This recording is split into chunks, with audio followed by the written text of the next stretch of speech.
Hello, I'm Steve Wotring. I am the superintendent in Preston County. Preston County is a rural county that is in many ways a suburb of Morgantown. We're just east of Morgantown in the West Virginia University community. We have 10 schools. In those 10 schools, 2 of them are specifically elementary, and then 7 of them are middle schools. 6 of the 7 being pre-K through 8 schools, 1 being a 5 through 8 school, and we have 1 high school of 9 through 12, which brings us to about 4,300 students that we have in Preston County currently. Well, in returning to in-person instruction, we weren't sure exactly what to expect.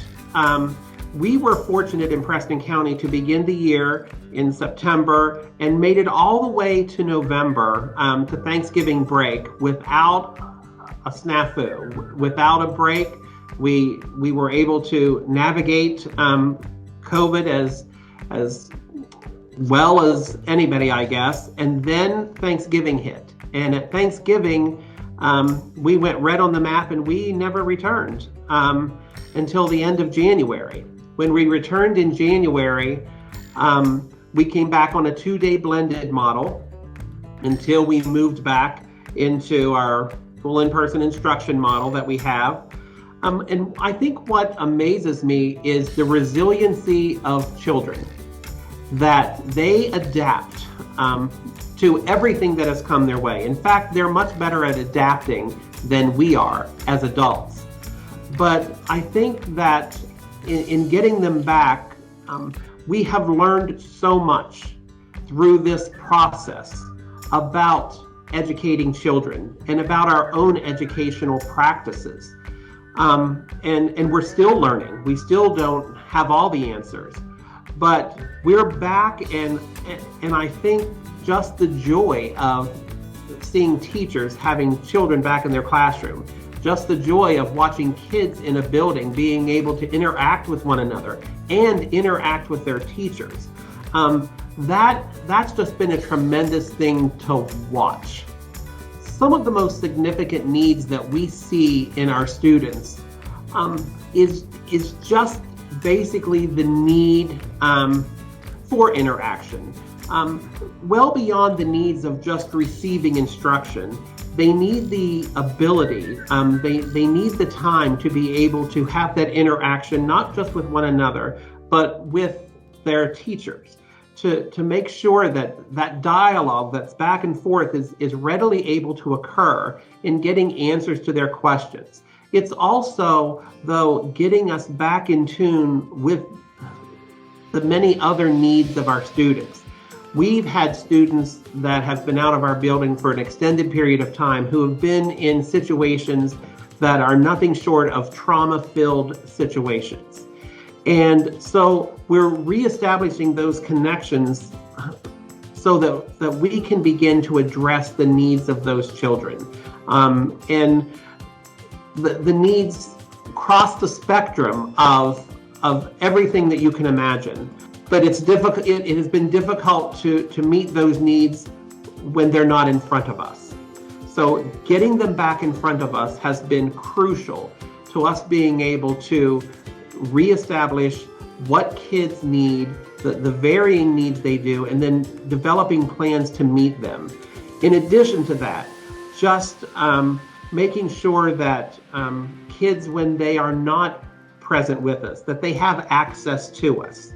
And we all know the high-speed internet issues that we have across the state of West Virginia, but that can't be the barrier to our connecting with kids.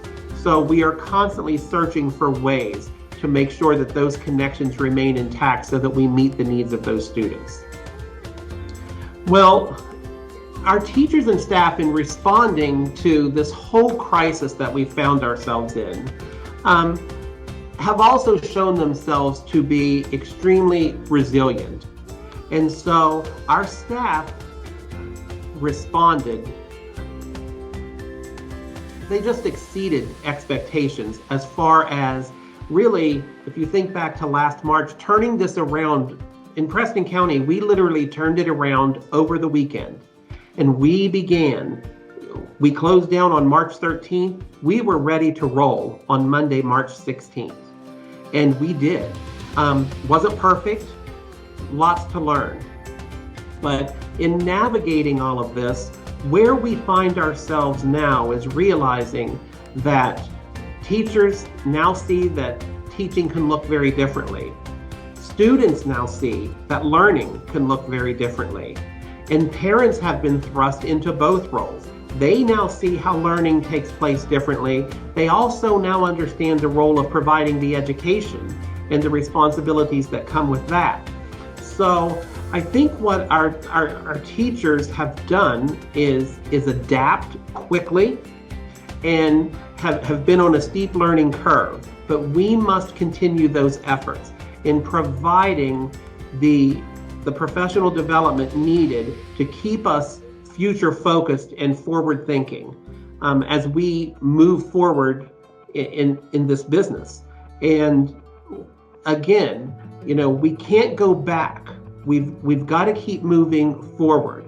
And so our teachers, I look at it very much like our students. There are some that are well advanced into this. There are some that have learned a great deal and are moving, and there are some that are still honestly struggling in how to navigate it all. And we have to do intense personal professional development where our staff needs it.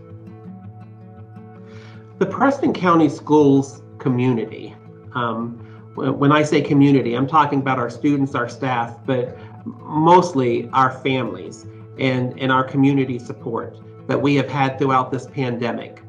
It has been nothing short of amazing. Just as much as we have had to adapt, we also understand that our families have had to adapt. Not only did our kids all of a sudden have to get all of their instruction at home, but parents were now working at home, especially at the very beginning of this pandemic. And so everybody was having to navigate this new normal.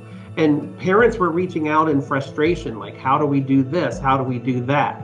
And what this pandemic has done, there are many silver linings within it for all the problems that it's caused, but it has created such a much stronger partnership with our families and our communities, because the level of communication we had with one another had to greatly increase. We had to be able to really talk about expectations of learning with parents and with these families, with grandparents.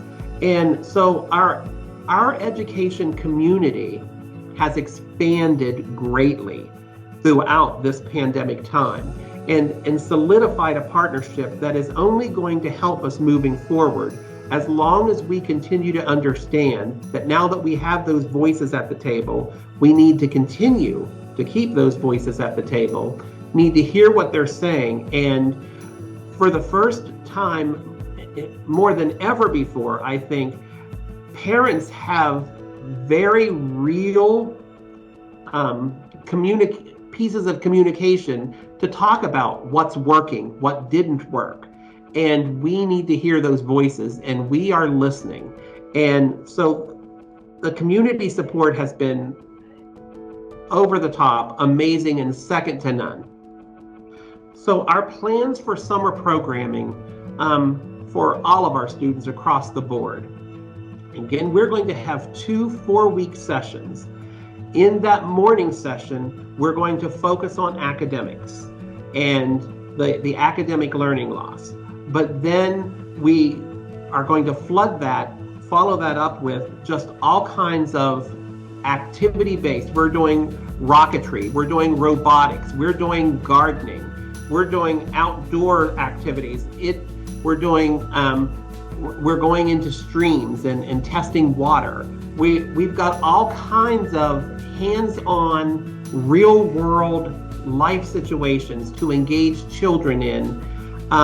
Again, to build upon interactions socially with kids, but also to bring real-world relevance to what they're learning.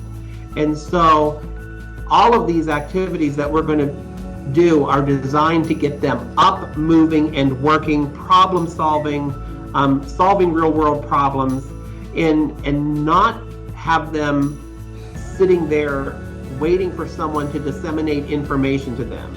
We're planning on teaching children, now you have access to the tools. How do you find the information you need to solve problems? And those problems will cover a gambit of life situations. Well, I think looking forward in Preston County, I want to see Preston County leading the change effort in the state of West Virginia. I believe we can. I believe we're set for it.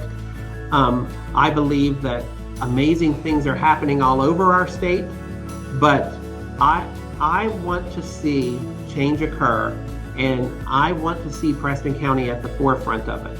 And I think we're getting there. I think we're making an impact, and great things are going to happen because of it.